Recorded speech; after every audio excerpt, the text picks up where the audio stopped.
Hello, everyone. Thank you for joining us today.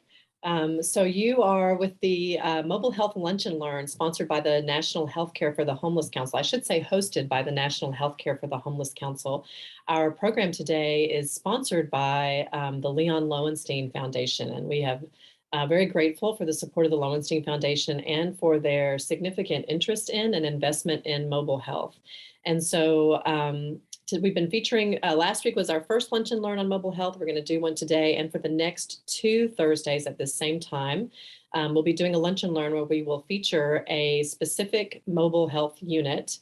Last week, we were on the other side of the country talking about a unit in Alameda, California, and today's unit is in East Tennessee.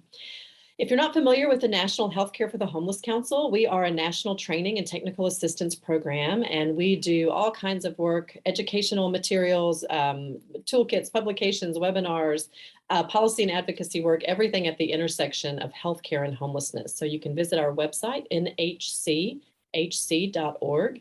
To check out some of the other work that we have going on. And we've been doing a lot of work around mobile health, somewhat in partnership with the Mobile Healthcare Association, MHA. And so I would encourage you to check out their website as well.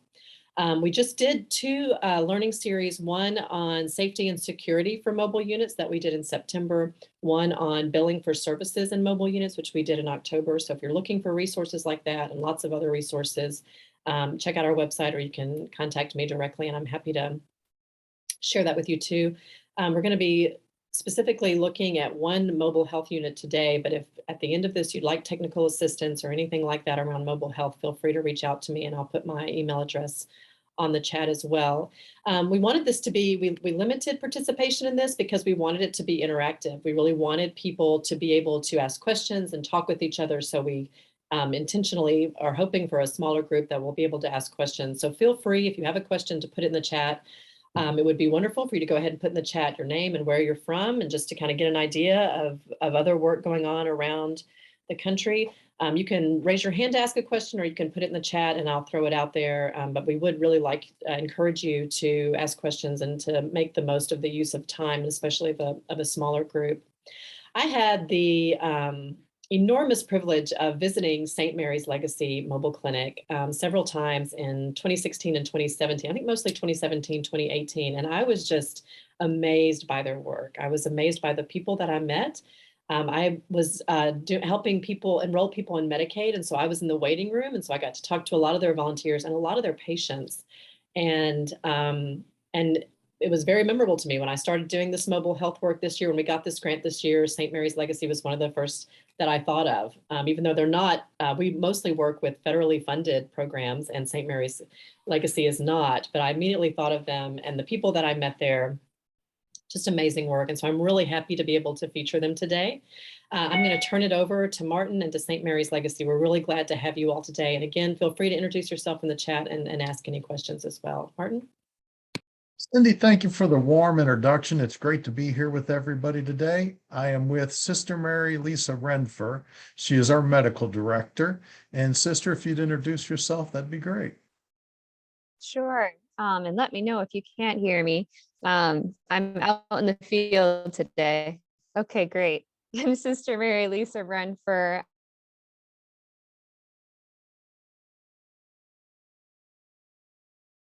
You're frozen, Sister. Maybe turn off your video.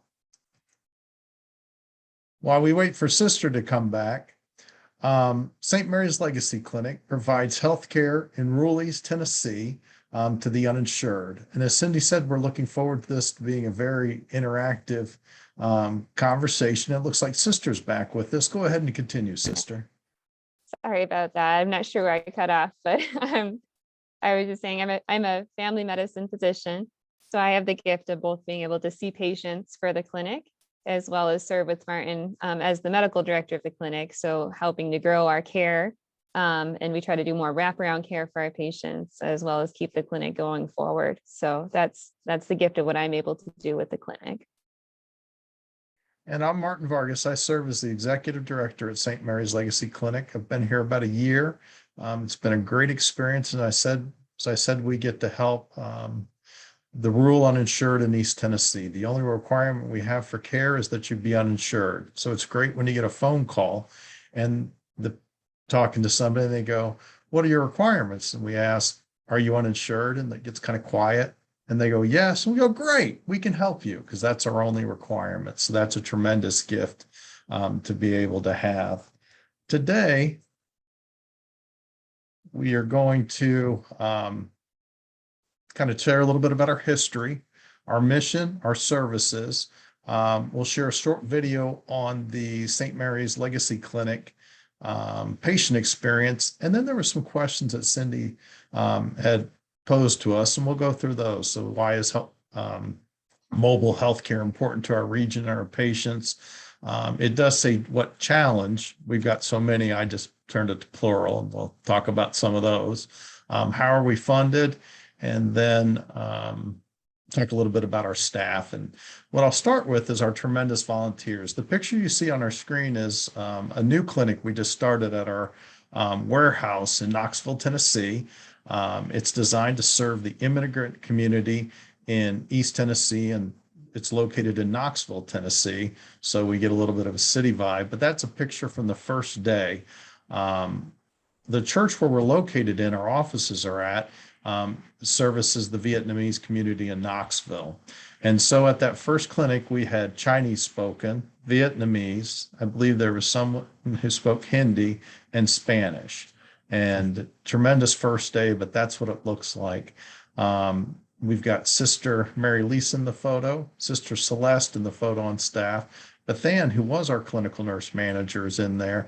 And everybody else you see except for Bree, who's our volunteer coordinator, are volunteers. They are the heart of our providing of care, including our physicians, but we truly are volunteer driven. Anything you'd like to say about that, Sister? No, I agree with all that. As Martin said, the volunteers are really the heart of what we do and keep our clinic going forward. And our volunteers, as you can see, come from all different backgrounds. So we have a growing number of student volunteers that are getting experience with us. And then we have many, I would say most of our volunteers are retired individuals that bring their wealth of background to us and then continue their service as volunteers with us. We have a lot of volunteer nurses that are retired. So, nurses never really retire. And teachers, others that will work with us. And so it's a nice combination to see the whole group work together, from the students up to those who have ample experience in their background and how they're able to really work together to bring that care to our patients.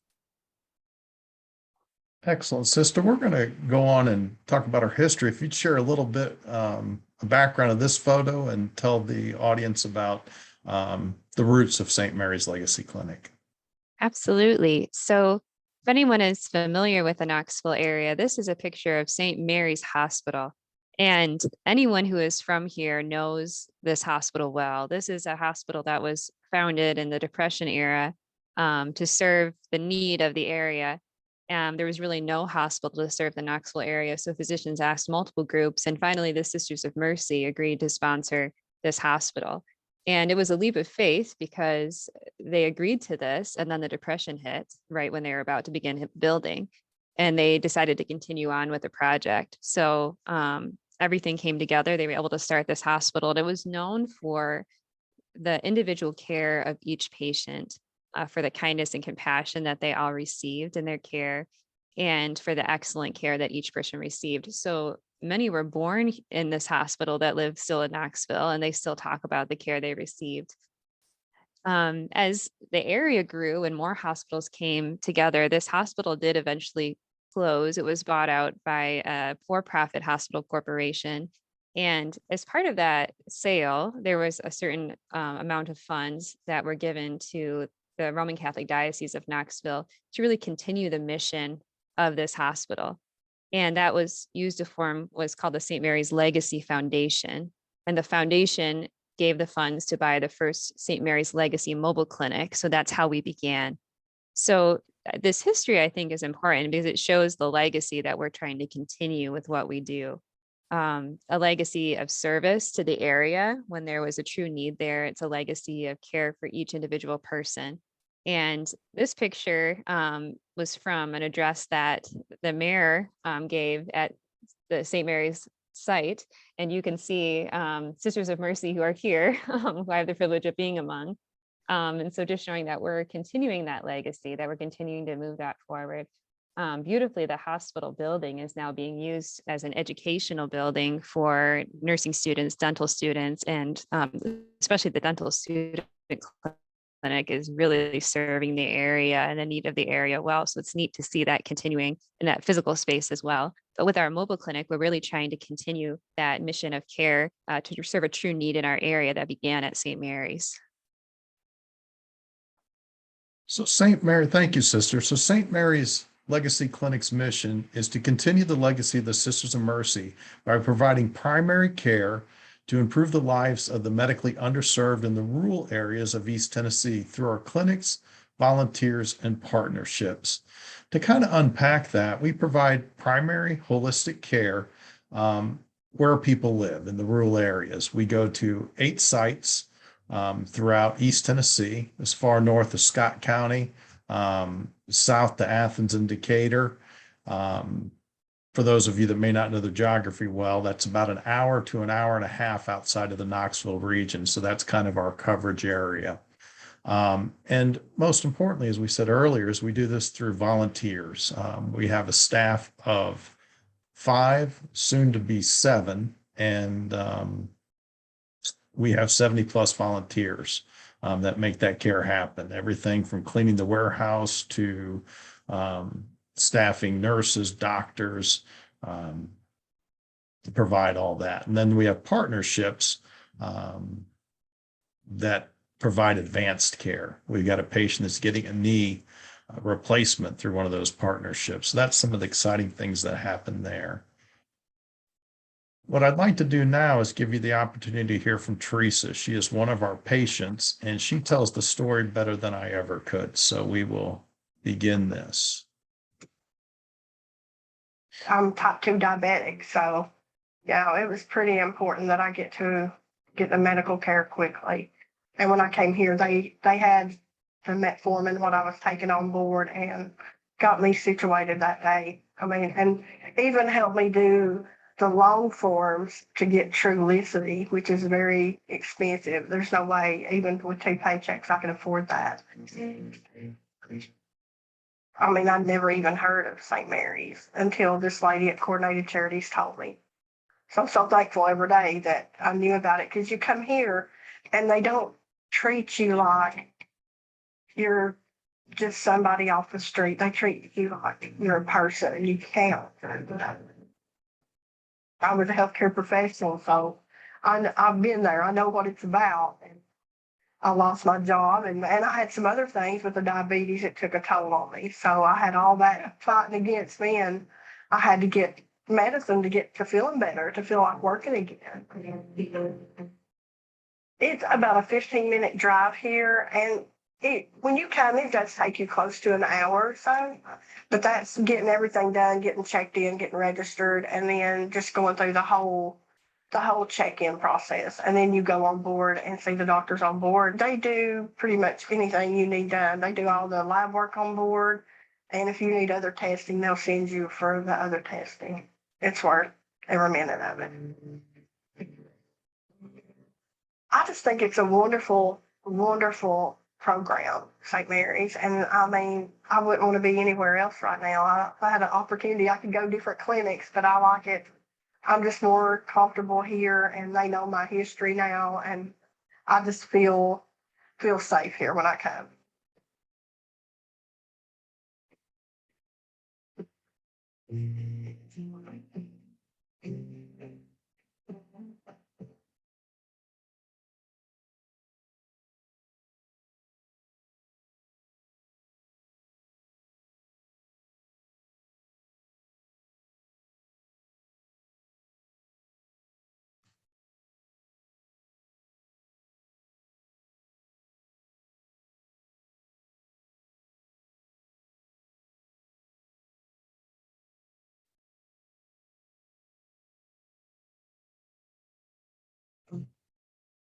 So, sister, what I've got on the screen now are some of our services. If you'd like to share how we deliver services and with the audience, that would be excellent.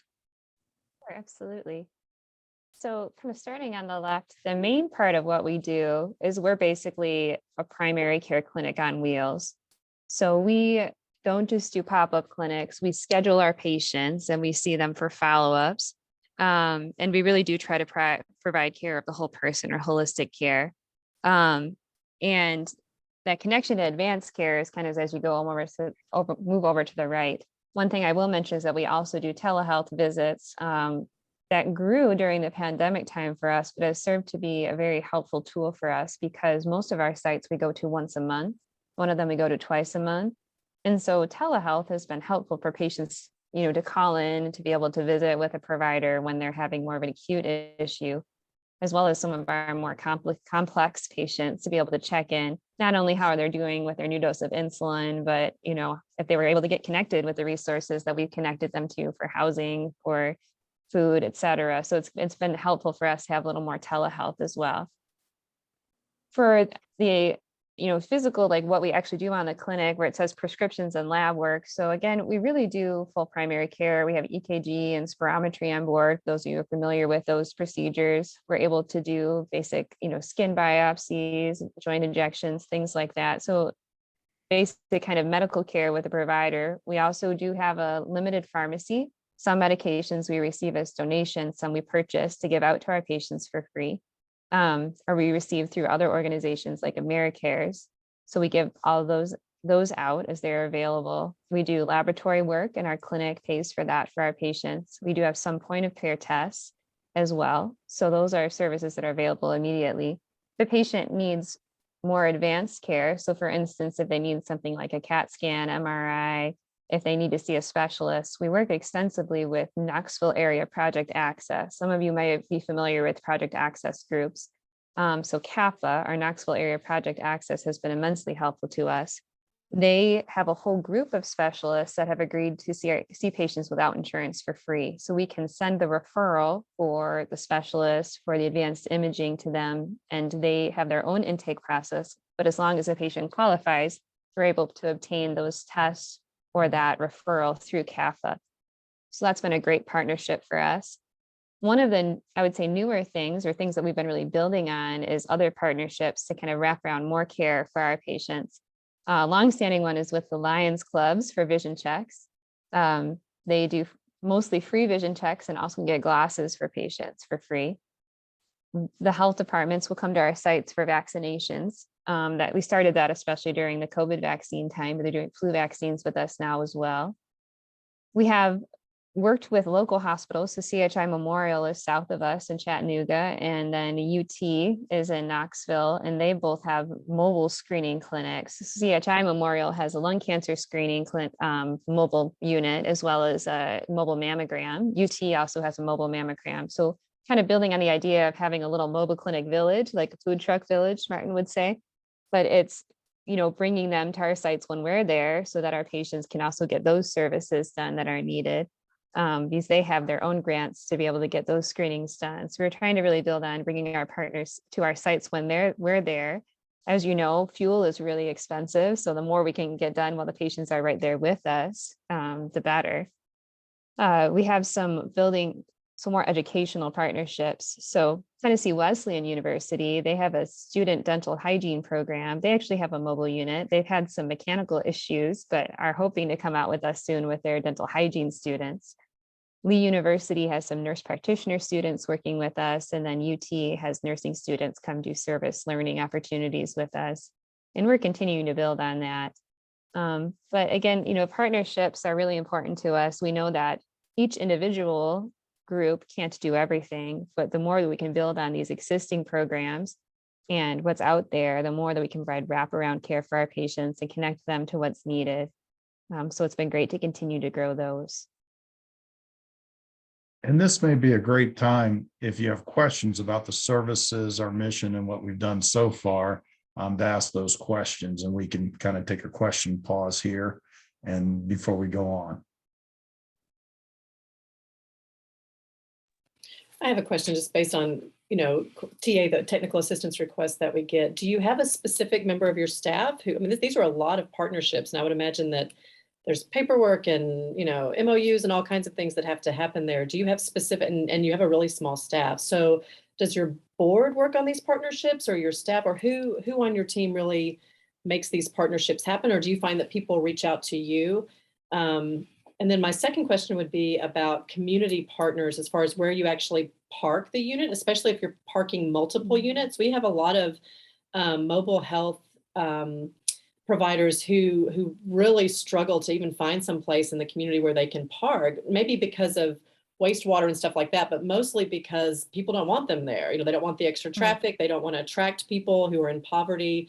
So what did those kind of partnerships look like? And has that been an issue at all? Sure. I'll take a couple of those, sister, and then you pick up Sure. wherever I miss. First is in our mission, we're rural East Tennessee. So we don't have the congestion that you would have, let's say, if you were in Nashville, Memphis, LA. So there's a lot of wide open spaces here in East Tennessee. We frequently partner with churches, and they have a big parking lot to service their congregation when they show up. So that is very helpful and enables that food truck village.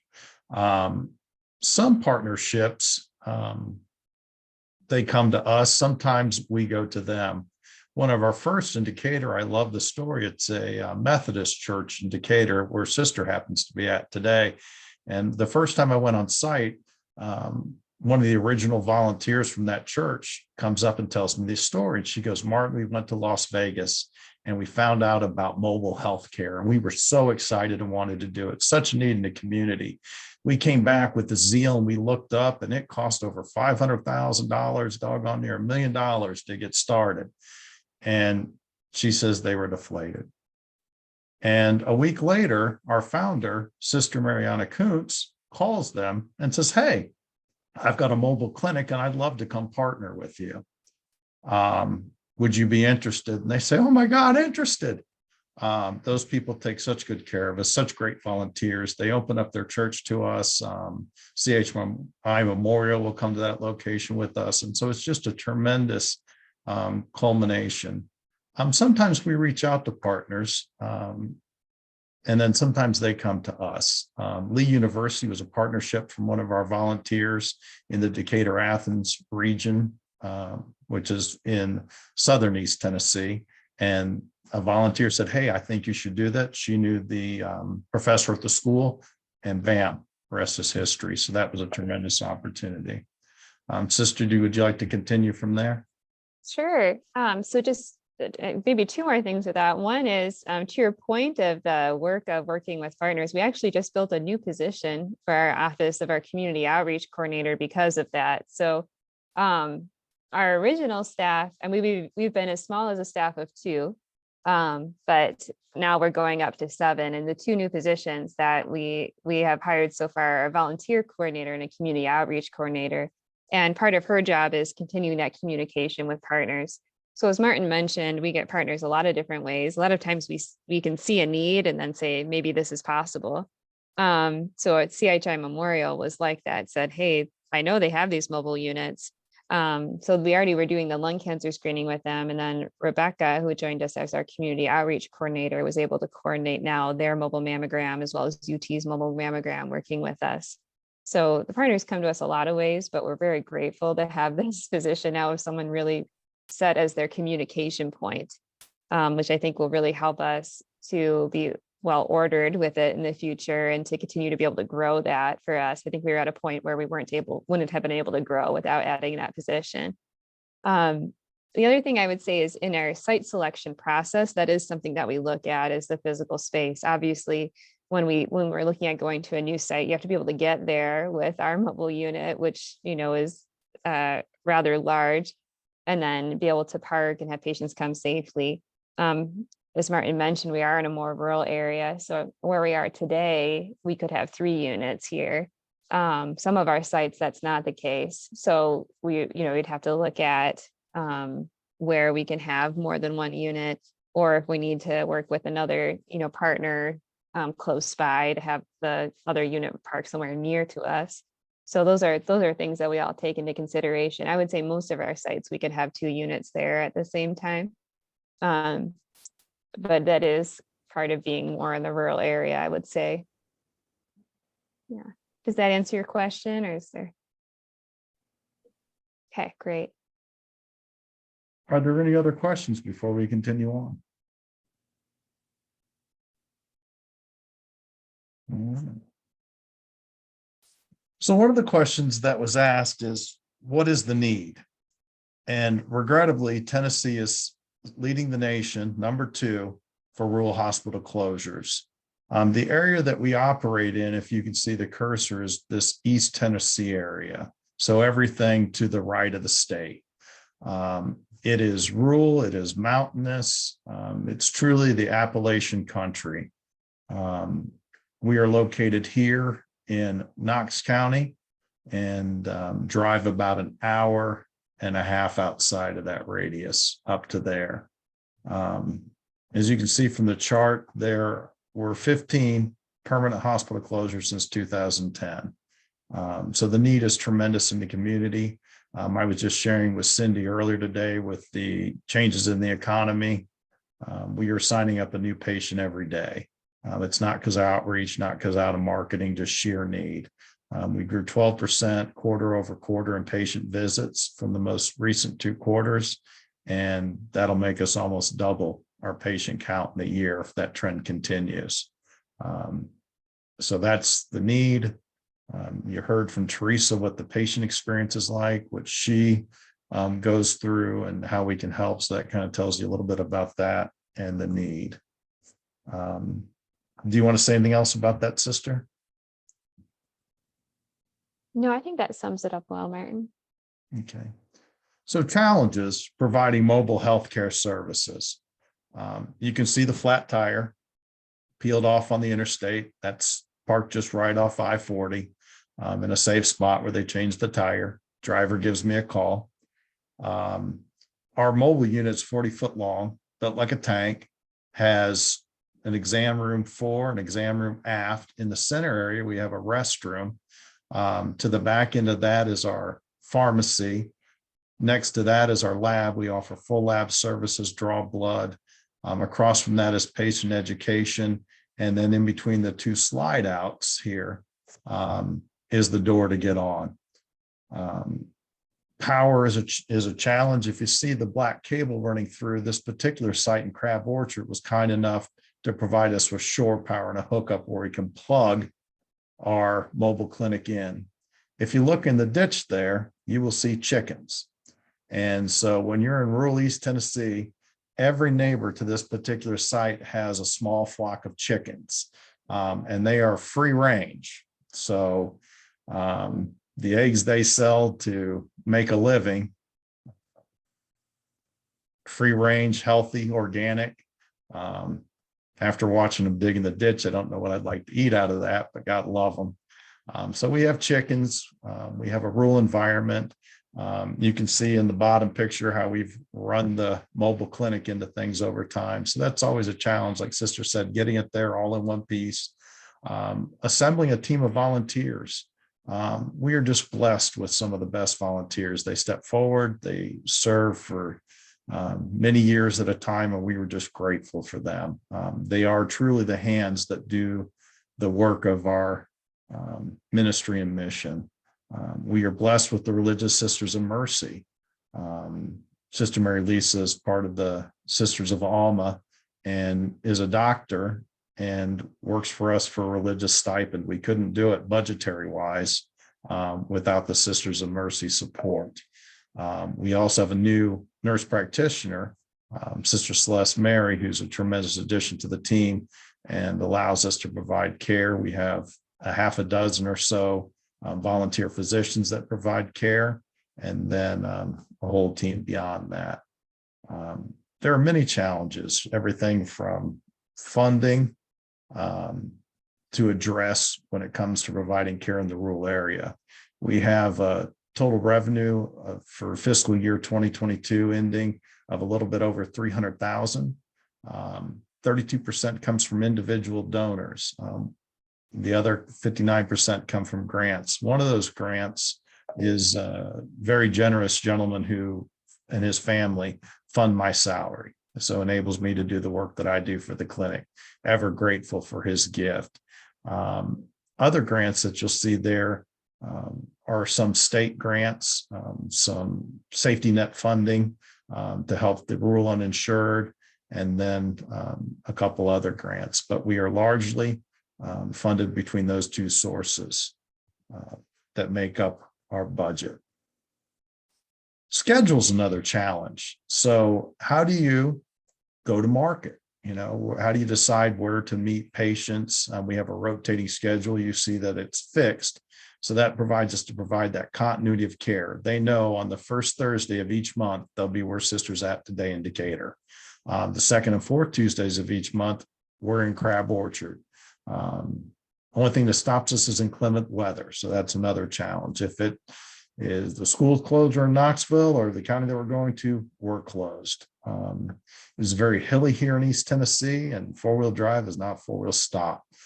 So weather can shut us down. When that does happen, we're blessed to be able to move to telehealth. And unless it's a annual physical or some other thing that needs hands-on care, we're able to transition on a dime. We are all cloud-based. We completed that technical changeover last year. And so every system we have, we can access on the internet. So as long as we have internet access, we are able to work anywhere and however. So that's been a great blessing to the clinic in recent times. And like I said, we overcome all those challenges and meet them. We have the best volunteers. This crew assembled in front of you cleans our warehouse. And I can't tell you how grateful I am. They come every month, month in, month out, and get that thing spick and span. We have other volunteers that come and stock our clinic. They provide the care. You asked about sometimes they come in and do office work. They help with all those physician assistance programs that you mentioned. They help us with the tracking of our Project Access patients. They do so many things. Star takes care of our autoclaving until recently. She transferred that knowledge and job to Kim, who takes care of the autoclaving. Carolyn Hall is just awesome, one of our site managers that helps think of air traffic control, getting everybody done. We see 15 to 20 patients a day at most of our sites, and they all make that happen. Anything else you want to add to that, Sister?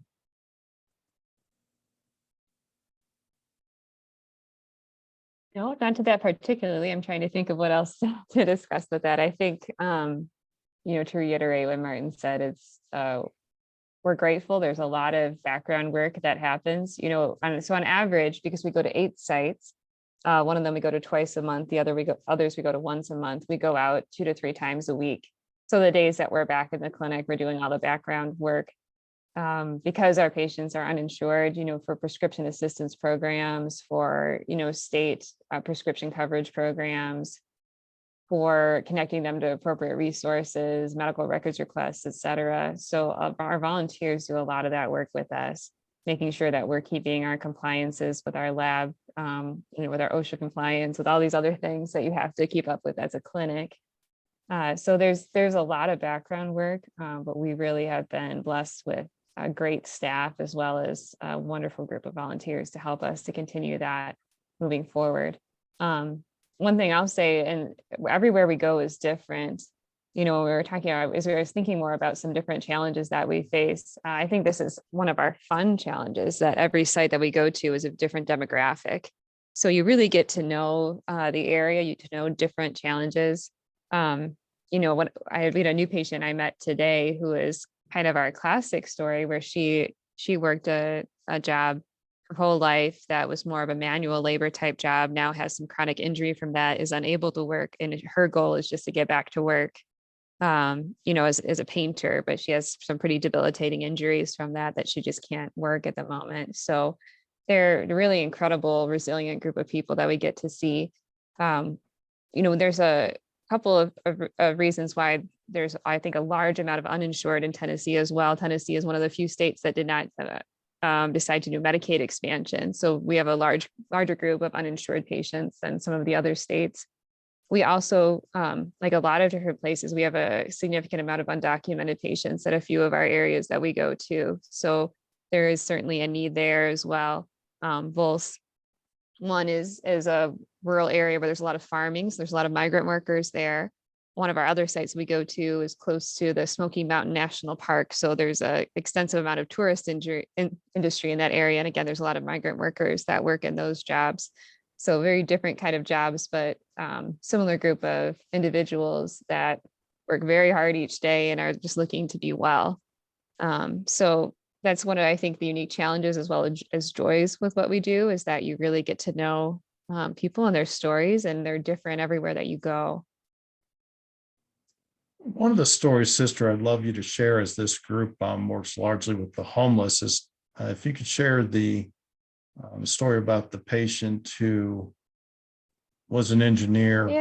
Yeah. So one of our patients, who he thankfully just qualified for disability, we were able to kind of help him get some insurance coverage. So he, very interestingly, he was an engineer at Vanderbilt for quite a while. He does have a couple of genetic diseases that have had their progression over time.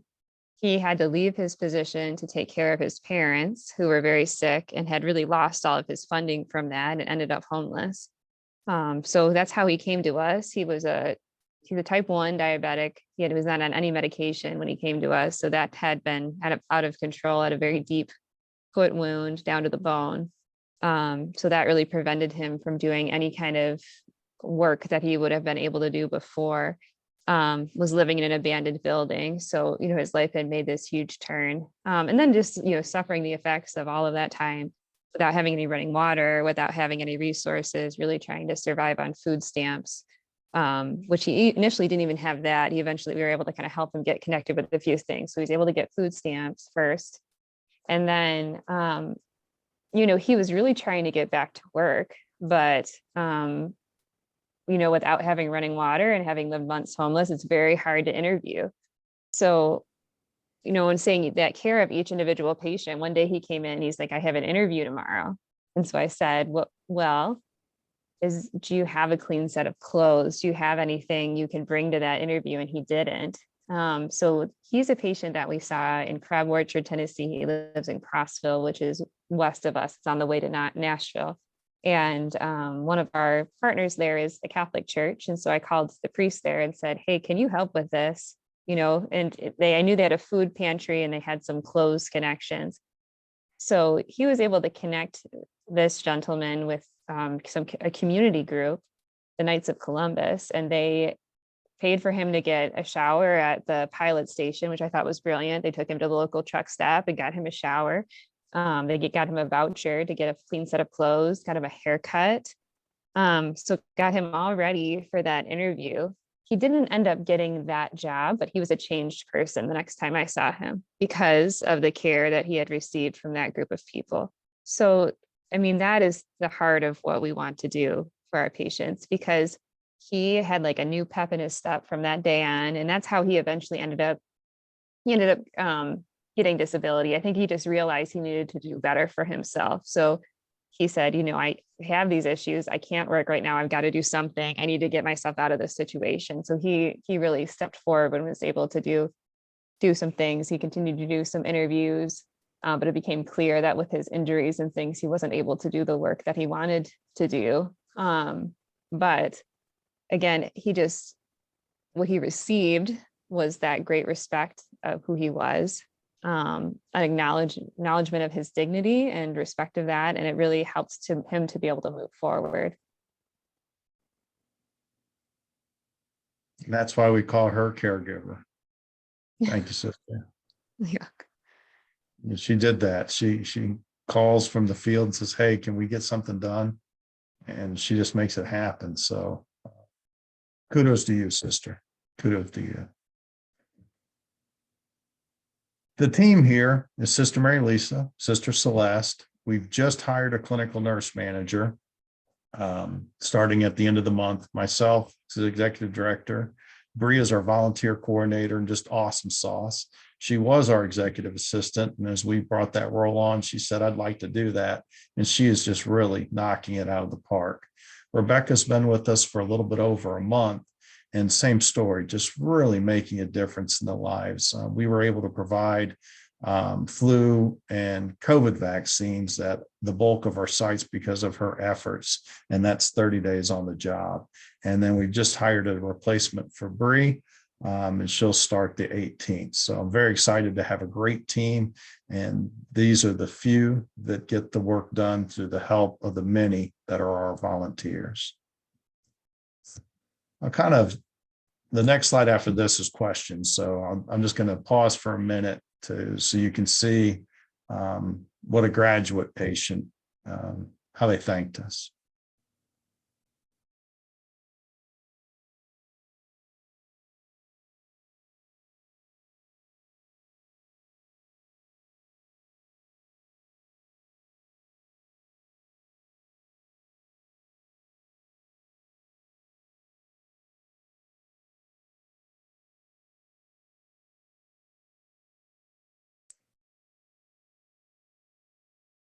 So that end of that note speaks to the fear that you as our fellow care providers know people experiencing that we're able to connect with their dignity as an individual and help bring that forward. And I think the best thing we all do together in our missions is don't treat anybody like a charity case. Bring them up, lift them forward, help them get to where they need to go. And this is the outcome we all pray for, a patient who's graduated, which in our case is they have insurance. So at this point in time, I'll take questions, and Sister will do the same.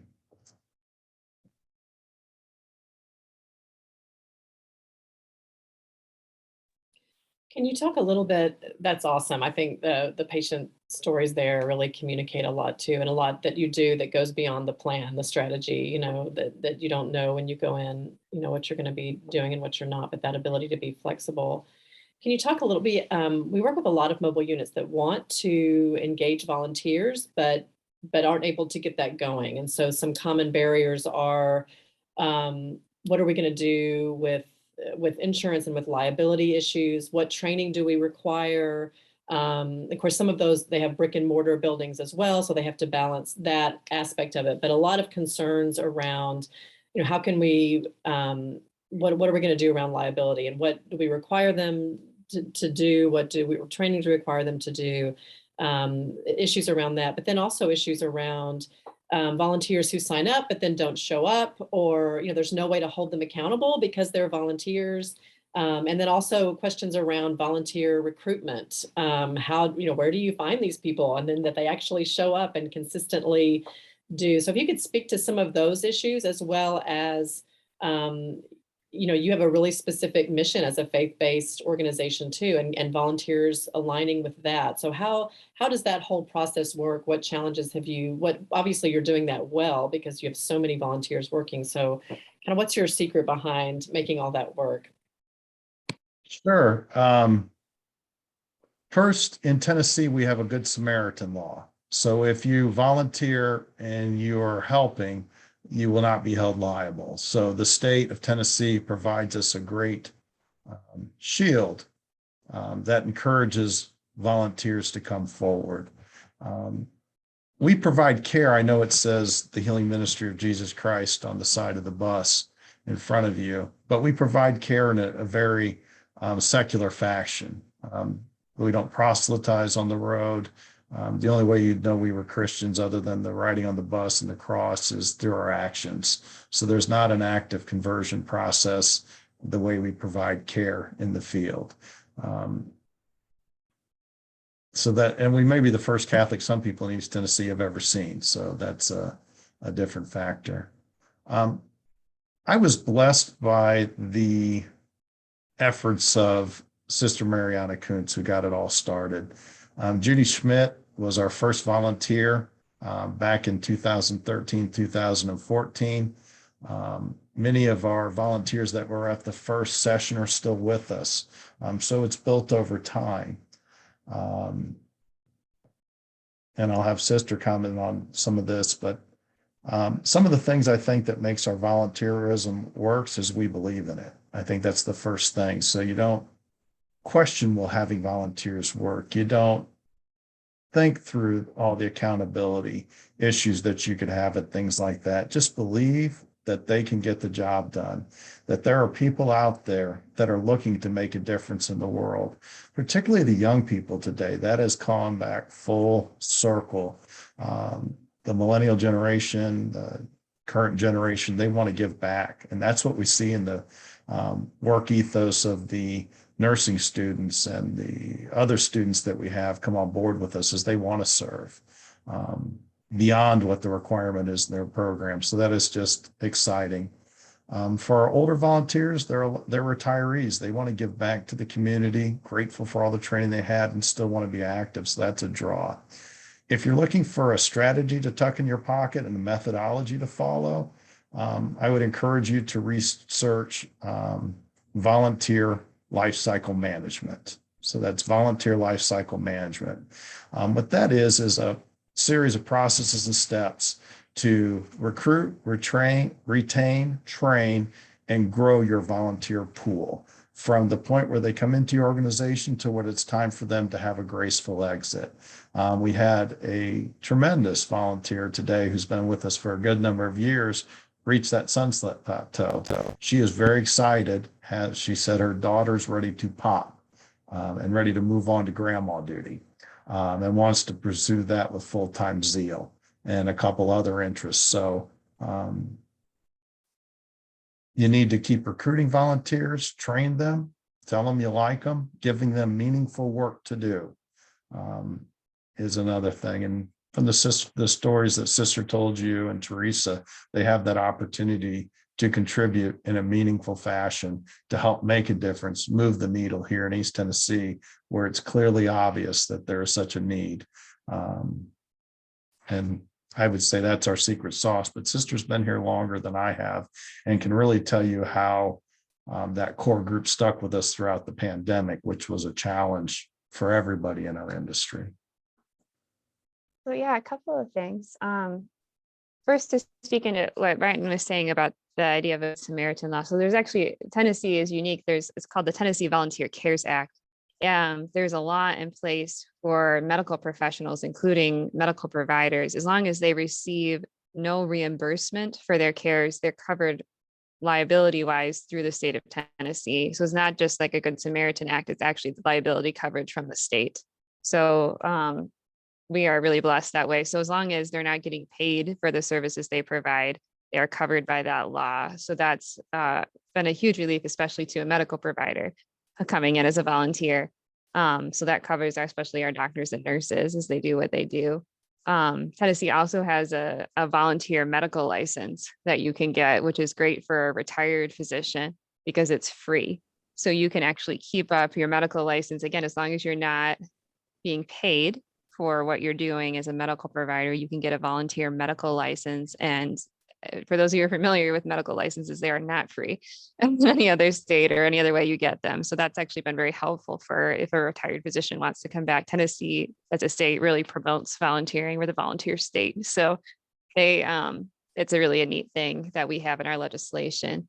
As far as recruiting volunteers, just one thing I would add too, I think in some of our sites, what's ideal is when the volunteers come from the community, when they ask us. So like Decatur is a great example of that, where we're at today. The church asked us to come here and it is invested in what we do. So at this site, our volunteers are all from this church. We have a couple that come from Knoxville, but they're all from this community.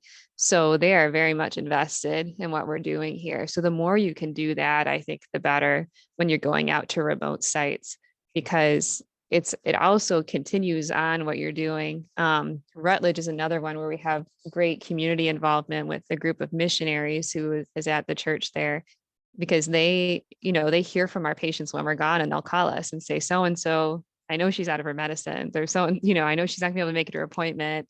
I think she needs help with this. And so they're really invested in the lives of our patients, even when we're not there.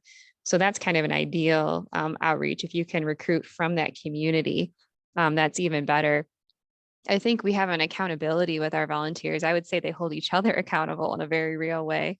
But we're pretty like specific in what we ask them to do. We make sure that they have work to do, but we do hold them accountable for that.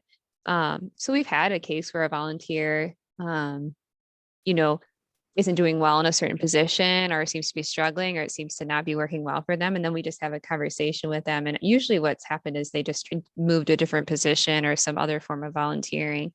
But we found that just being honest with them and kind of having that accountability it brings more peace to everyone, because no one wants to be in a position that's not going to be fulfilling for them or is going to be more stressful for them than good, which is often the case when it's manifesting as either not coming or just not doing well in the position they're in. So I think, good open communication, and then having that accountability can be really helpful. So that would be, I think, the only thing I would add to what Martin said. Otherwise, I agree totally with what he was talking about with that. And then a lot of the other thing I would say, you froze for a minute, so you might have already said this, but with the volunteers, kind of building up some backup.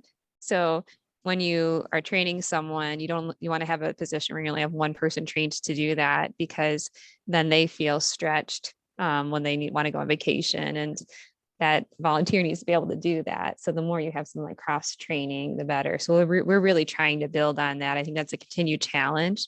But really trying to have some more cross training of things that are more specific things that we do. So that some of that's more the background work we do in our office and things like that. But being mindful of, trying to build that from the beginning is helpful. So that way it's less pressure on everybody when more people know how to do those things. Yeah. Thank you so much. Yeah, I think those are all excellent points, especially I appreciate what you both said about that when they come, every time they come, they have meaningful work to do. I think that's a big place where we miss it with volunteers.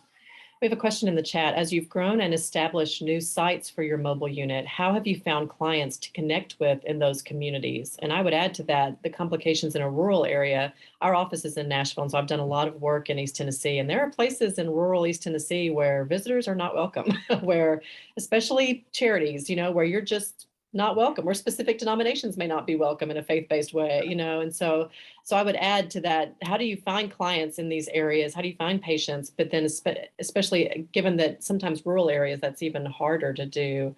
How do you make that work? We've got about 7 or 8 minutes left. Perfect. So I'll say the first answer is this way. And then the second answer is I don't know. So in our Knoxville clinic, it's for the home church. We started out as a very soft launch, and the first clinic had 3 scheduled patients. And so we opened it up to the broader walk-in. We normally are more beauty shop than barber shop. So we usually have an appointment scheduled. People come in for those times and then do that. Well, the end of that day, there were 13 people that got seen, 3 on the books. So they came, the word got out in the community, and it's kind of run like that each time. By contrasting that, is Scott County, which is in the northern part of our state on the Kentucky border.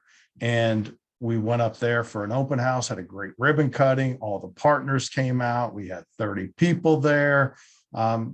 Awesome. They said they'll get the word out. We go back a month later on the 18th for our first day at the clinic, and we've got 5 to 10 volunteers there. The whole crew's there, and no patients. So what we're doing on that one is redoubling our efforts with our community outreach coordinator, Rebecca. She's just posted something on Facebook, so we got our ad account there so we can reach them that way. We're going to try the local paper, continuing to develop relationships with the different partners in town. There's a food pantry there. We're going to get them some flyers so they can put it in each of the weekly food that people pick up. So, and then I think what we're going to do, to be honest with you, is just keep going till it catches. The field of dreams ideal, build it and they'll come. Show that we're committed. We're not there one time, not there 2 times. We're there in and out, month in, month out, and build it that way. So I'll let you know how that one works out, but that's about what we do. Anything else, sister, on that? Yeah, so the only thing I would add, and those are the two new sites since Martin and I have begun. So those are only our two new site experiences thus far. But I have experienced the reality of the taking time to build trust. And once you do build trust with the community, suddenly have an increase, a big influx of patients. So since I've been here, that happened in Gatlinburg, which is the entrance to the Smoky Mountains. So when I first got here, we were seeing 7 or 8 patients in Gatlinburg. And then not as many from the migrant community. Then a couple of families came, and then they told other families, and then more families came. And now, we're booked like 3 months out for new patients in Gatlinburg. I'm booking 22 patients on the schedule. So it was, kind of that taking time to build trust again. We started going there after a major disaster. They had major fires in Gatlinburg in 2016. So that's when we started going there. And then it just kind of slowly built up after that, but then had a big influx just in the last couple of years. So I think, we're still learning this, but there is something to be said about that consistency of coming and providing that consistent care and taking time to build trust in the community. Because to your point, we can advertise all we want, but if they have certain perceptions of who we are and what we bring, always we have an idea of what the community needs, but they have an idea of what they need. So somehow that needs to come together and match. So we have to get to know the community and they need to get to know us. And so that certainly, I think they have to have some patience with that. Yeah, I think that's especially true in rural areas. I know some mobile units will connect with the local hospital and discover, okay, who are the patients that when they leave the hospital, they have no one, they don't have anywhere to go, and they receive referrals that way. But it's hard to imagine unless you've seen it, areas where there's no hospital and how people just stop seeking medical care, and just begin to think of life as not including medical care, and then how you have to, and patients who've had relationships with hospitals and trusted people in the hospitals, and then the hospital closed, and what life is like in a county where there's no ambulance, where when you call 911, you've got to meet someone at the county line, and just how people begin to think about the medical community, I think is, until you've seen it, it's hard to imagine. And so you really have to think about building trust on a whole different level when a whole community has been so disappointed by the medical community. And I think that's a big part of what you all do is even just open doors where people will even think about going to a hospital again. And thank you all so much. This has been excellent. I've learned a lot. And like I said, this is a mobile unit I've actually seen, but a lot about the idea of how just thinking creatively about how we engage volunteers and patients and resources, I think is fascinating. We have a lot of mobile units that receive a gift, sort of like you all did, a big donation or something that allows them to buy the unit. But then what do we do? And how do we keep money going, and how are we going to sustain it? And so we have a lot of agencies that we're working with that, with American Rescue Act funding, got this money, bought the unit, and now we're just kind of like, oh wow, this is a lot. So I think this is a really good example of how to keep that sustainable. So thank you all so much. You can see their email addresses here. Thank you so much for being willing to share that too. We have another Lunch and Learn a week from today, same time, totally different region. I'll have all that. I'll send that out to participants.